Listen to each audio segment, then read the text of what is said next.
episodes. Today is number 800. I can't believe that I've been doing this since 2017.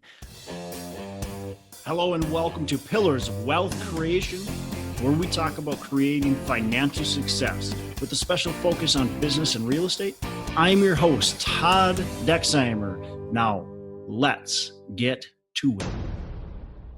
Hey, welcome back to the show. I'm your host, Todd Dexheimer, and 800 episodes. Today is number 800. I can't believe that I've been doing this since 2017. I've got over 800 episodes with amazing guests, a lot of solo episodes. I pumped through about 104 episodes a year. And so that means we've done a ton of episodes and have had a lot of amazing guests. So if you haven't listened to some of them, just go back, pick your favorite ones, and take a listen.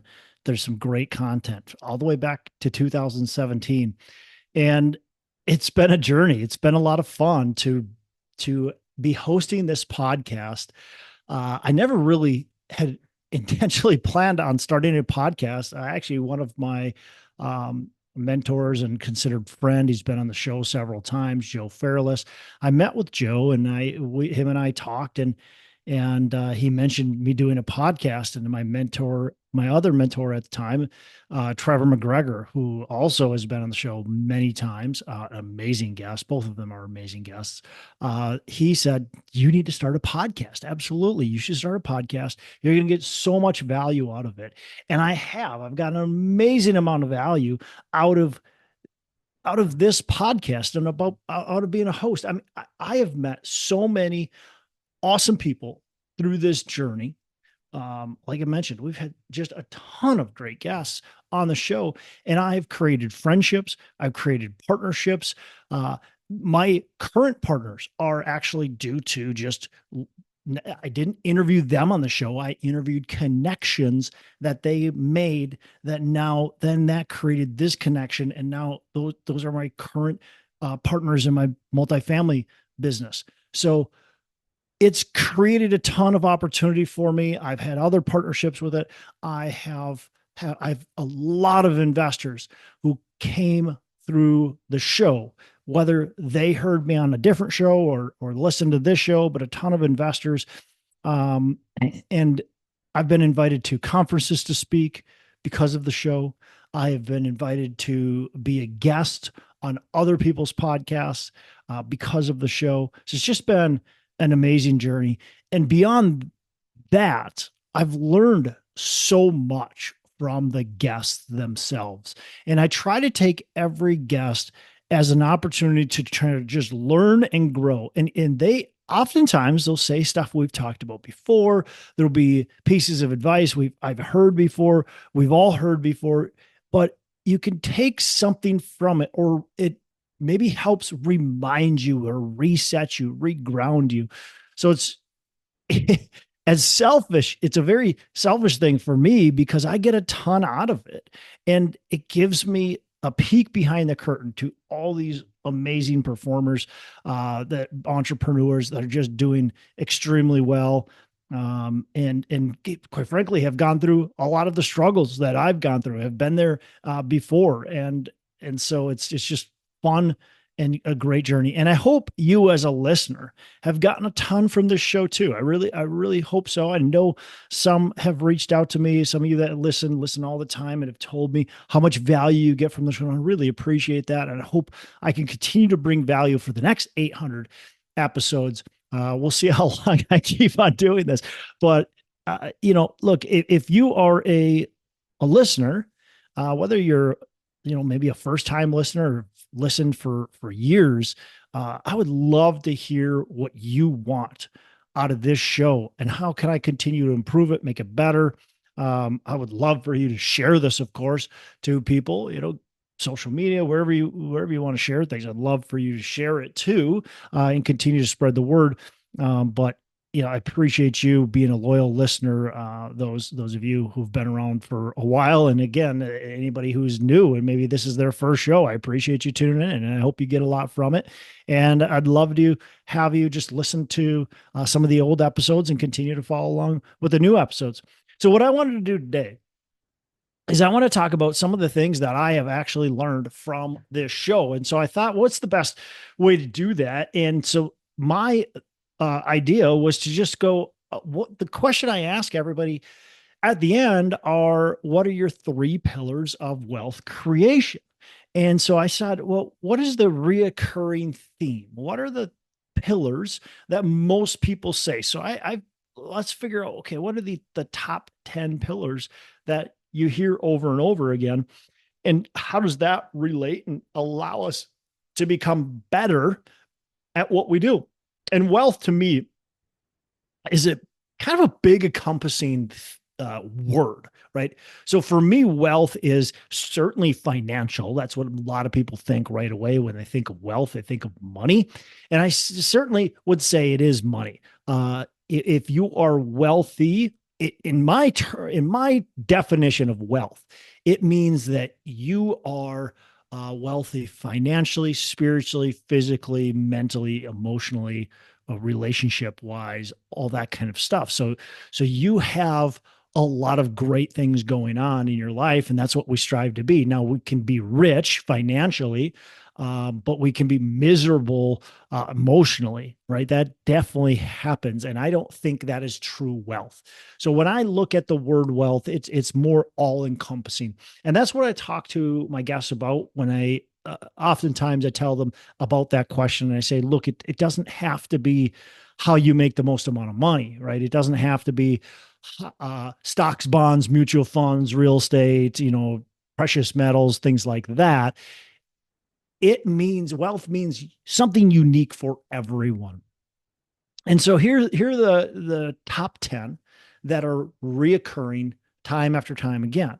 And the first one, and some of these I'm going to kind of clump together because there's a lot, but the first one is mindset and continuous education. So a lot of guests highlight the importance of just cultivating and growing and continuing to develop your mindset, being committed to being a lifelong learner, being committed to improve kind of how you not only view yourself but how you view things. So just improving your mindset.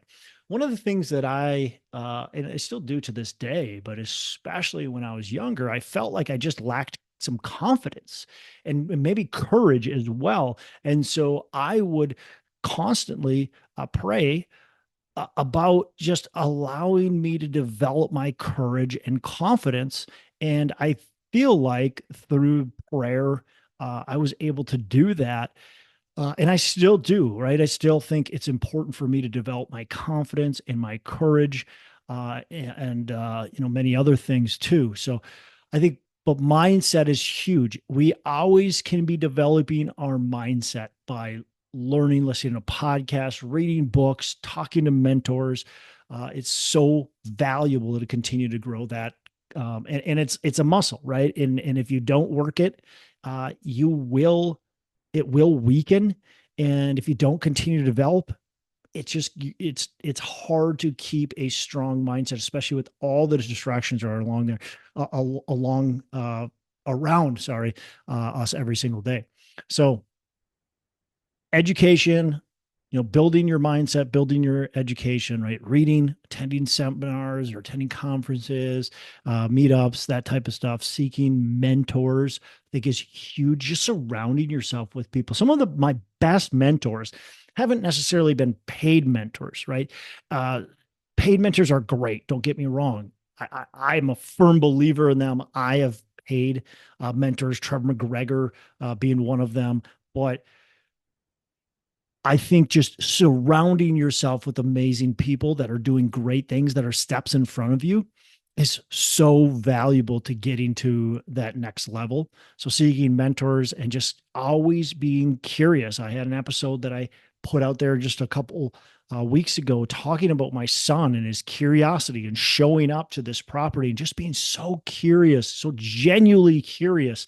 He wanted to know all these answers, and he's talking to me on the car ride there. He's talking to me on the car ride back home, and he's just always wanting to know more. And that's the way I think we need to be.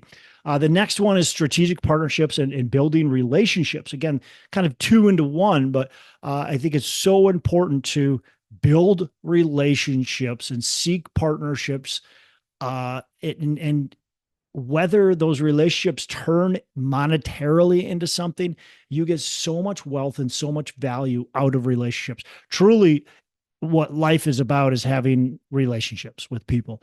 That is a huge part of your happiness and overall health in life. Is just being surrounded with people, and surround yourself with amazing people. Surround yourself with people that are doing big things. Surround yourself with people that are happy and positive, not complaining about how bad the world is or all that kind of stuff. Because we know there's bad stuff going on in the world, but if that's what we focus on, that's all we know. And so surrounding yourself with people that have a great attitude, that are looking to go places, is huge. And really leveraging partnerships to access, new opportunities, to access resources, and to really collaborate with others. The next one would be just kind of risk management and controlled growth. So approaching, and this is particularly about investments. So approaching investments and business and even relationships with a degree of risk management, control growth, understanding the risks, understanding how the strategy, how to mitigate the risks within the strategy and how to implement those strategies, how to really calculate the growth, be aggressive, but not overly aggressive. I want you to take risks. I want you to grow, but also be calculated and understand the risks and the traps that may be in front of you. We talk a lot, and a lot of people talk about, now we're getting into, again, the monetary thing, but we're talking about cash flow and kind of asset acquisition. So really prioritizing investments that generate consistent cash flow, like real estate, like dividend paying stocks, is really valuable. And that's something that my guests mention over and over. And lately, quite frankly, I've had a lot less real estate guests, and they still mention the same thing. They still mention real estates, dividend paying stocks, things like that are creating this cash flow, and businesses too, that create cash flow that appreciate over time, but that provide that income, which is one of the key parts of the strategy. uh, Tax efficiency and financial planning, of course, optimizing tax strategies has really been a theme, and I've brought quite a few people on that have talked about that. Um, Here's another one: health and really health and fitness, personal fulfillment, personal and family fulfillment, really. So again, wealth isn't just about measuring yourself in financial terms, maintaining, peak physical health, making sure you're fostering and growing your family relationships, seeking out personal fulfillment. Those are all really important parts of your whole wealth journey. So I think it's so important. A lot of times we forget about our health. We let that go. We let that take a back seat because we're so focused on growth and building. And same thing with our family. I'm guilty of both of these. We often let those things take the back seat because we're having so much fun. We're building, or maybe we're just so stressed out that that's all we're focused on. But either way, for me, oftentimes I just get too into it. And I love what I do. And so that's the hard thing, is like, it doesn't feel like work. It feels like I'm doing something fun. I kind of am competitive about it. I want to win. I want to do more. And so sometimes I allow that to really push my family or push my health to uh, the side. And then I'm focused too much on just that business growth. And so the next one would be just self-awareness. and understanding your own behaviors and tendencies and decision making processes, and how those can lead to better financial choices, better family and health choices, just recognizing the informed decisions that you need to make. All right. Just a couple more I want to hit on. So, again, these are the pillars of wealth that people commonly commonly cite. So, transparency and accountability. Accountability is huge. Look, the results you get are because of the actions that you take. And certainly there's circumstances that happen, right? Certainly things happen in life. In fact, look, I mean, I'm a real estate investor. Um, I, Look, things happen, right? But interest rates go up. But here's the deal. You were the one that bought that property. You're the one that decided that was the property that you wanted to buy. You are the one that managed that property. You are the one that put that type of loan on that property. You are the one that currently is operating the property, and you are the one making these decisions. Nobody made those decisions for you. Did circumstances happen in the situation that set up potential failure? Sure, they did, but you still need to take accountability for what happened and own it yourself. That's so important. We can sit there and blame, and certainly, and maybe rightfully so, there's some blame to go around, but that doesn't really get us where we need to be. That really doesn't get us to the next level. That really doesn't create wealth and fulfillment and happiness. So you need to be fully accountable for everything that happens. And it doesn't mean to beat yourself up about it. I don't want to tell you to sit there and beat yourself up about stuff that's gone wrong, but take personal responsibility and accountability, own it, and learn from it and grow from it. And look, I was listening to a podcast the other day. The vast majority of business owners out there fail. And many of them, some of the best ones, fail dozens of times. And look, Donald Trump is known for his bankruptcies. But here's the other thing. He's also a billionaire. And I say his name because he's probably the most prominent investor figures out there right now, or one of, of course, you've got, Elon Musk and Bezos and all those guys, but they've all had failures and they just keep on pushing on, and they take accountability for what has happened, what has gone right and wrong. And they learn from it. They reflect on it, and they continue to push. They continue to go forward. They don't go backward. They don't beat themselves up out of it. They continue to push forward. Um, The next thing is just consistency. Always be creating value, always be consistent. If you consistently deliver your products, your services, your investments, your actions, all that kind of stuff, if you're very consistent, you will get results. And the very last one is take risks. Take risks. You can't just sit back and think things are going to come to you. If you're not willing to take some risk, and again, some accountability is going to have to happen. Like, things are not going to go right every single time. But if you can't take risks, you are not going to succeed. And so make sure you're taking steps every day, consistent steps, but take those risks. Calculated risks, not sloppy risks, not risks that aren't well thought out, but calculated risks that are going to allow you to get to the level you want to go. So there's a lot more, of course, that people talk about, but those are some of the big ones, and that I hear over and over on Pillars of Wealth. And I hear when I ask these questions, and even just the Pillars of Wealth, but other, as I'm just talking and interviewing with these guests, a lot of times these are the things that are coming up that over and over they say, this is why I succeeded. This is what got me to where I want to go. Again, there's a ton more. It's not that difficult, though. It's difficult, but if you take thoughtful, careful action, if you follow the steps and the blueprints and have a strong mindset, you can get there through action, through taking some calculated risks. You can get where you want to go. So I appreciate you. It just blows my mind that I've got 800 episodes assuming I keep doing this, which I've got no intent right now to stop, I'm going to get to 1,000 episodes in less than 2 years. That's wild to me.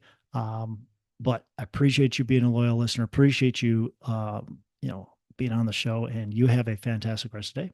Make every day a Saturday. Hey, thanks so much for listening. I appreciate you being a loyal listener. I would love to have you go on to our Facebook page and subscribe.